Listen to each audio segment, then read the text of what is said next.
Before we get into this video, it's clear to have to explain that if you do not know what Sorare is, then it's probably best if you go watch a video, learn a bit more about the platform, or just do some general research. If you want a quick, nice little guide, look down in the description, go to my website, and you will see over there a getting started page all about Sorare, teaching you all the basics, and then you can go from there, look at the platform and decide what to do. But if you just want a quick, brief explanation, it is just an NFT trading platform, but it incorporates football fantasy into that, so you can then use your NFTs, win prizes, enter competitions twice a week, and really start to do something with your NFTs instead of just having them sat there.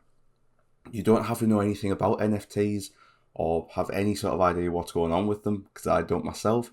Essentially, all you're doing on Sorare is buying football trading cards, using them in a five-a-side lineup, and if your players play well that week, you'll get prizes. If they don't, you won't. It is that simple. But in today's video, it's not going to be really focused around what players you should buy and what leagues you should enter and how you can make money through winning the leagues and getting prizes. It's going to be mainly focused on how you can trade on the platform. Now, personally with me, when I first started Sorare, I lost a lot of money. In fact, if I go through my little bit of a spreadsheet over here, the first month I played on Sorare, I lost £115. Then I managed to claw it back and only be £88 down. October I was up at a profit, but then straight back down in November to minus £133, minus £112 as of January just gone.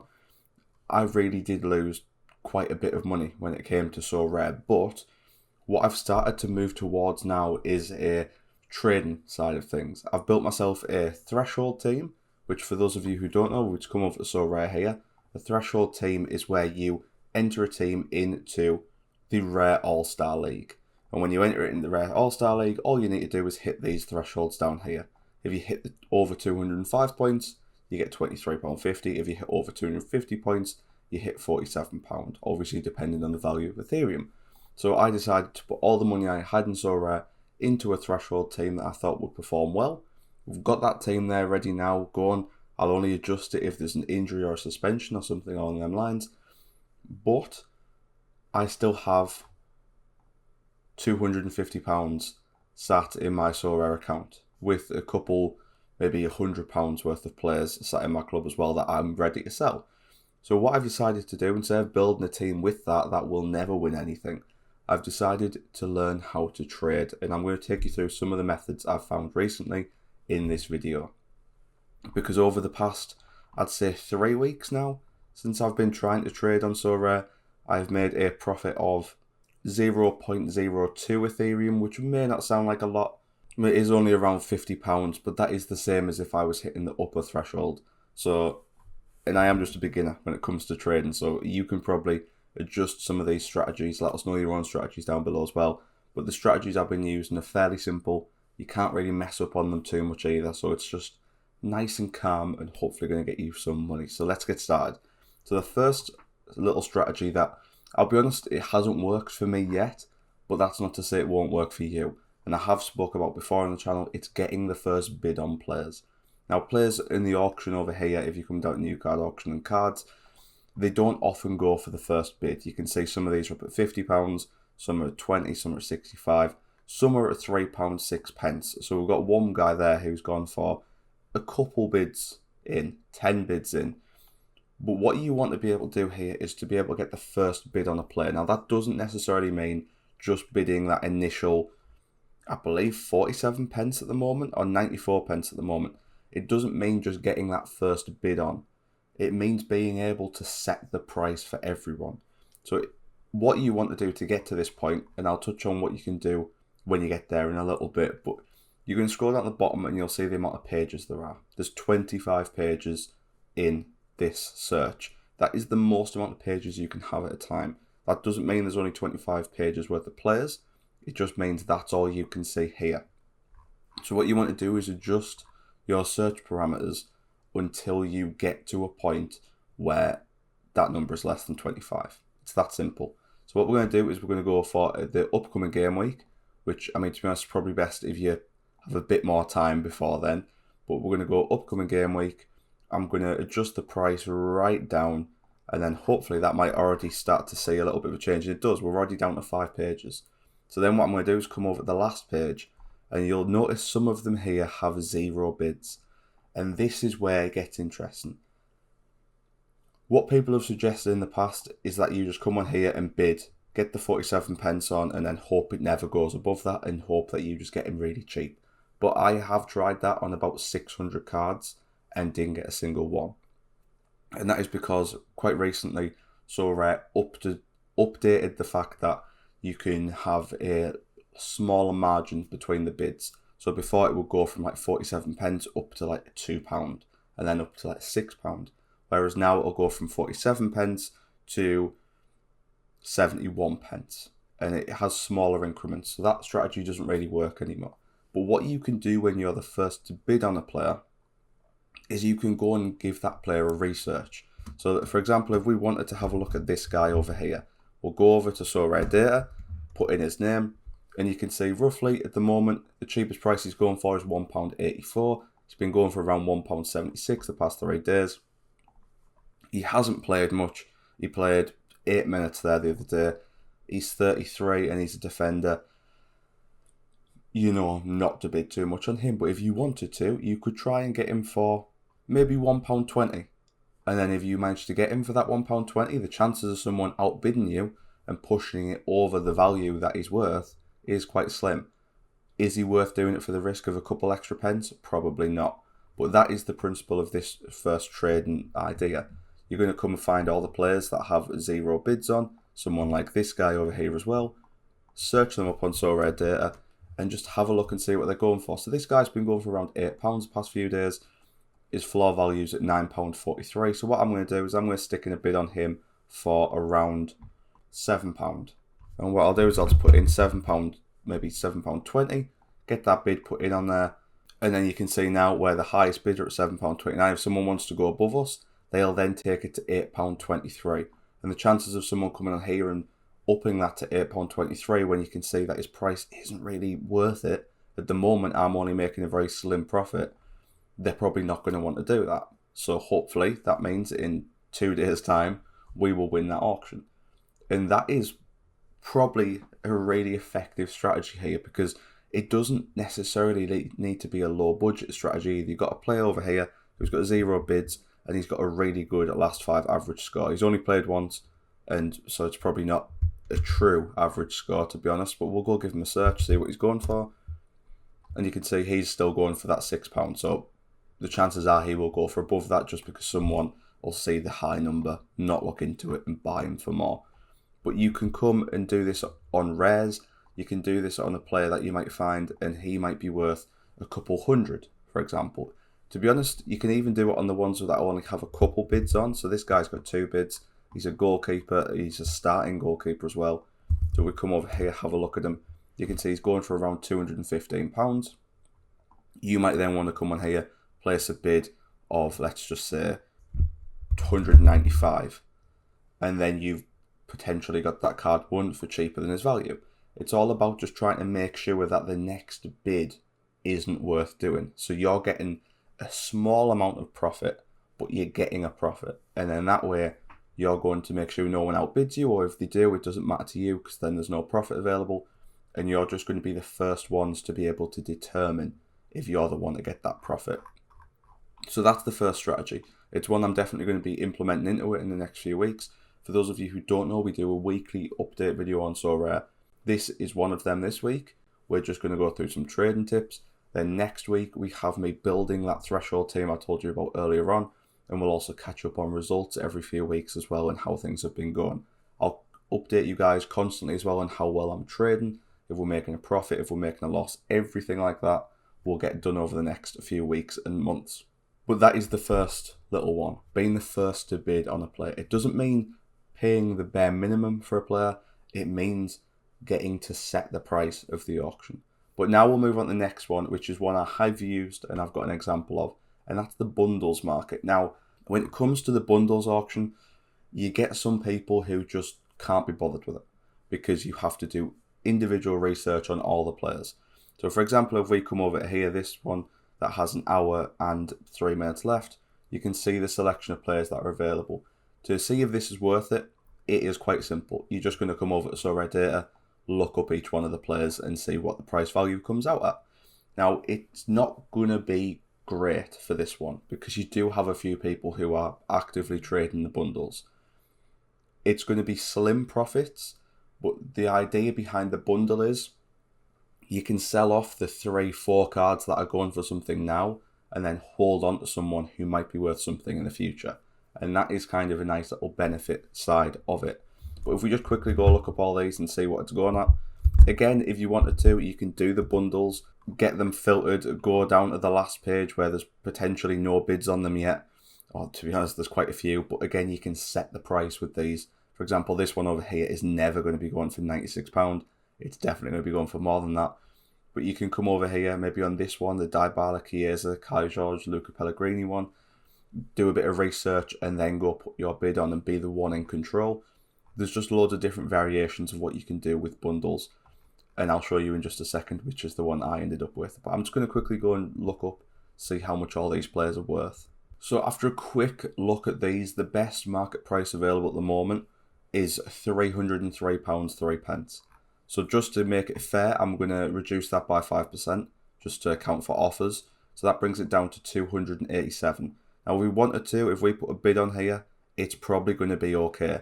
We'd probably be able to scrape a bit of profit. But the good thing about this bundle here is Zlatan's injured. I think Tomori, it said, was injured as well. You've got a few players there who are either injured or a little bit out of form. And you can guarantee players like Tomori, who hasn't played in a while, hasn't played in the last 4 or 5 because of an injury, but is expected back in mid-Feb, that price is going to shoot up when he returns from injury. And that is one of the bonuses of bundles here.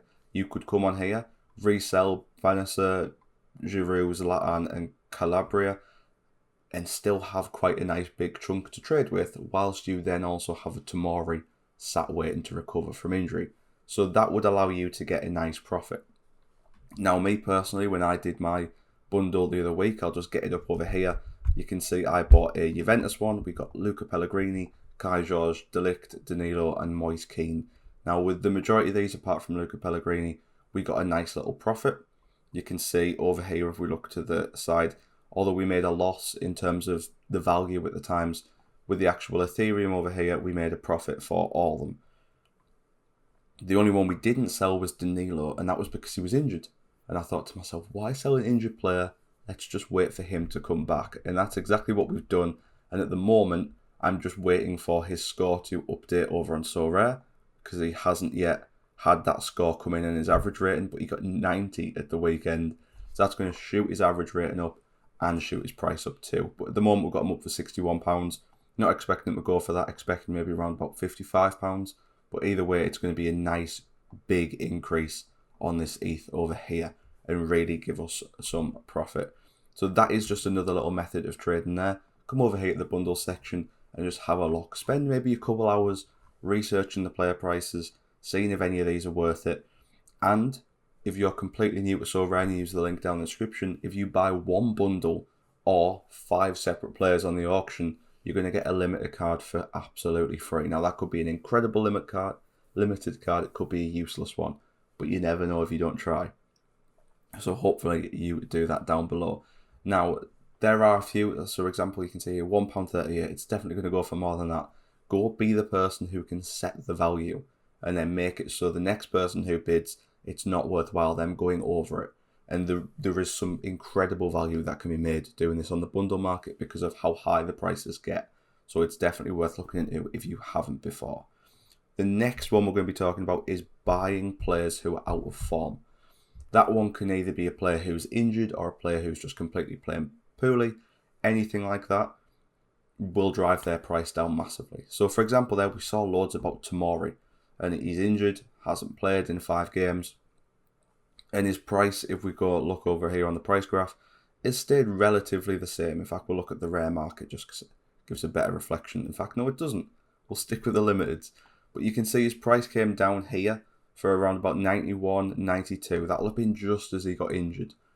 And you can see he was expecting a return mid-Feb, so he's probably back sooner rather than later. but he was going for £92 over here. Now he's up at 118, 127, 128. Buying a player just as they're injured and then selling them on as they start to recover can be a huge profitable return. The next thing you're going to want to do is come to the player finder, and this is a good way of finding players who are out of form. So what you're going to do is look at players who have started the past few games. So played 70% and they've played 70% of the last 15 as well. And we're going to boost their score up over here to be over 50 in the last 15 games, but under 50 in the last 5. And we're going to make that go all the way down and bring that all the way up. I'm going to get rid of the averages because I don't care about the averages. I'm happy to go for any price at the moment. And then this is going to show us a selection of players who should be out of form.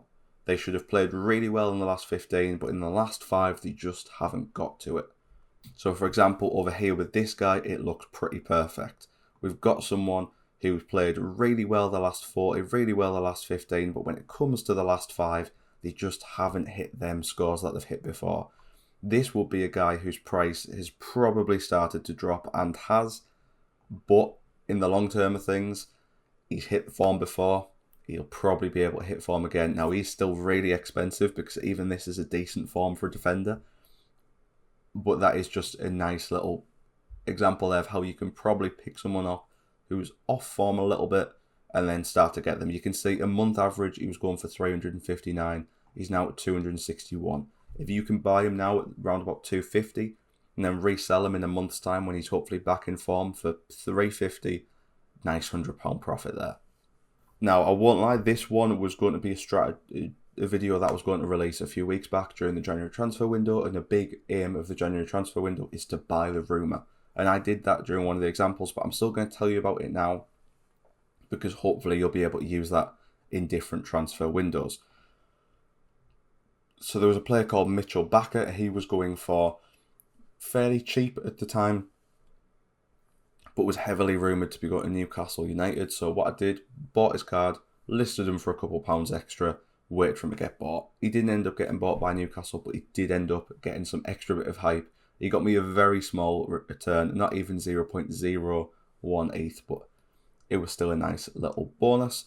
We then had someone called Pontus Elmqvist, who just looked cheaper on the auction. So I decided to stick in the price, determine the price of the market, and bought him and then sold him for a nice little profit. You can see there again, really small ETH profit, but because of Ethereum at the time, it was a nice £21 profit over there.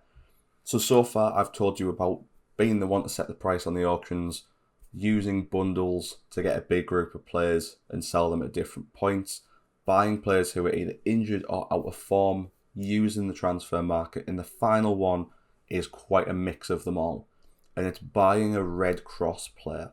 Now, a Red Cross player is someone who has a card in Sorare but isn't eligible to get points.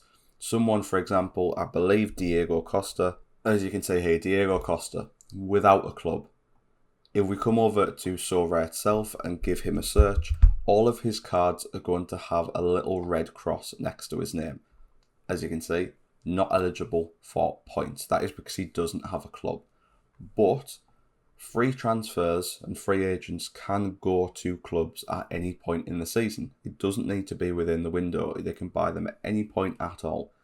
So if Diego Costa gets a move to a club that is within the SO5 leagues, you're going to see his price shoot back up. Because at the moment his card's useless. If he gets to a club, he'll be able to start getting points. So the whole point in trading the Red Cross players is just looking out for rumours on them and seeing if they're going to get that move. And as soon as they get that move, you're going to get your profit. Now, ultimately, there's no quick way of being able to find a player who has a Red Cross next to his name. The only way you could probably do it is by coming over to the transfer market and just genuinely looking to see if you can find any with the Red Cross. But that one's just, in general, not really going to be worth it. So if I were you, I'd come over to maybe a site such as Transfer Market. And if you just look up for free agents over on Transfer Market, it's going to give you just a big list of free agents. So, for example, here we've got this Uruguayan left back who's 23 years old. We'll just go give him a quick look up. And you can see it was released from Leipzig around about this year, but I'm guessing there's probably going to be some sort of injury there. He has teres cruciate knee ligaments. That's not ideal. So it's probably best you don't go for someone who's out for the next few months or possibly years.